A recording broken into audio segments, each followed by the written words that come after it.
Page 29, Sam, Chapter 6. I saw people on the sidewalk watching something.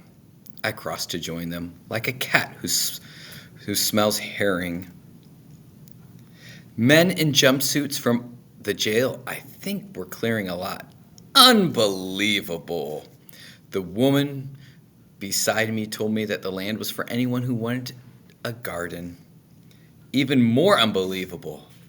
The word paradise came out of my mouth. Without thinking, the woman looked at me strange. It's a hobby. With me studying words, I looked at the 3 walls surrounding the lot, then at a garden coming up beautiful, planted there close to the sidewalk. Paradise comes from a Persian word. It means walked park. I told the woman that. This time, she gave me a little smile. I smiled back. That's my occupation, or job. You've seen fishermen mending the rips in their nets. That's what I do, only with people. I used to try to patch up the whole world. For 36 years, I worked for different groups, promoting world government, setting up conferences on pacifism, raising money, stuffing envelopes. Not that I've given up the fight. I've just switched battlefields from the entire planet to this corner of Cleveland. Sometimes I think, page 31, I've actually had more effect on the world since I retired. What do? I smile at people, especially black people, and the ones from different countries. I get them looking up at me instead of down or off to the side. I start up conversations in lines and on the bus with cashiers. People say I'm friendly, no matter what they've heard about whites or Jews. If I'm lucky, I get them talking to each other, sewing up the rips in the neighborhood. I hadn't a garden since I was a kid. I wanted one now, only this time I was 78 to be exact, and in no condition to dig up the soil.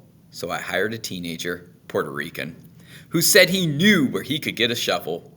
He knew he'd have to do a good job to be paid. He worked that soil until it flowered through your fingers like silk. I paid him well and offered him a row. Page 32. He wanted to grow marijuana to sell, a real businessman. We discussed this. We finally compromised on pumpkins. After I explained how much he could probably get for them at Halloween, not to mention the advantages of staying out of jail. He was new to the neighborhood. We chatted back and forth, squatting there in the cool of the evening, planting our seeds. A few other people working, a robin singing out a strong all the while. It seemed to me that in truth in paradise, a small Garden of Eden. In the Bible, though, there's a river in Eden. Here we had none, not even a spigot anywhere close by. Nothing. People had to lug their own water in buckets or milk jugs or soda containers. Water is heavy as bricks, trust me. And new seeds have to always be moist. And in all of June, it didn't rain but 4 days. Page 33.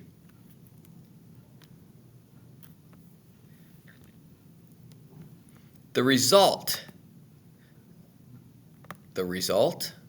People bent over like coolies, walking sometimes 3 or 4 blocks, a gallon jug in each hand, complaining all the time about the water. Mine, I had hauled by a 3rd grader with a wagon. The contest I started came later. Water aside, we had other problems. People in the garden told friends and relatives the lot was big. There was plenty of room, but newcomers joined. At least at the beginning, they could usually get a spot near people they knew. One Saturday, when the garden was fullest, I stood up a minute to straighten my back.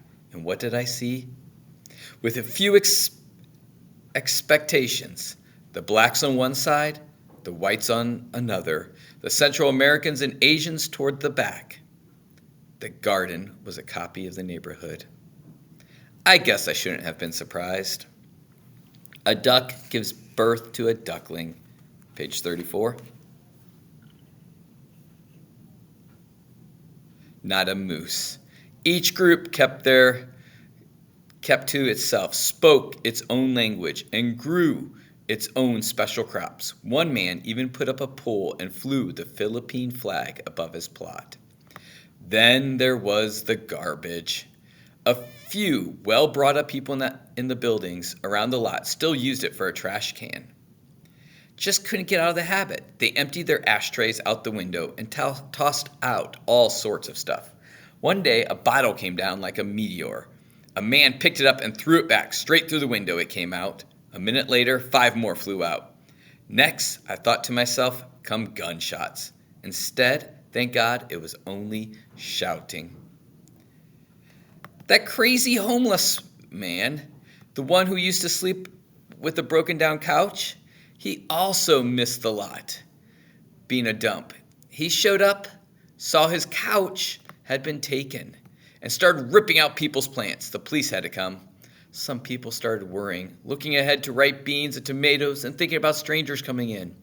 That week, a man put chicken wire around his garden, 5 feet high, complete with a little gate and padlock.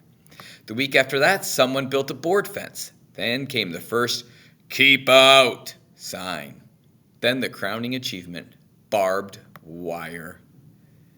God, who made Eden, also wrecked the Tower of Babel. By dividing people from paradise, the garden was turning back into Cleveland.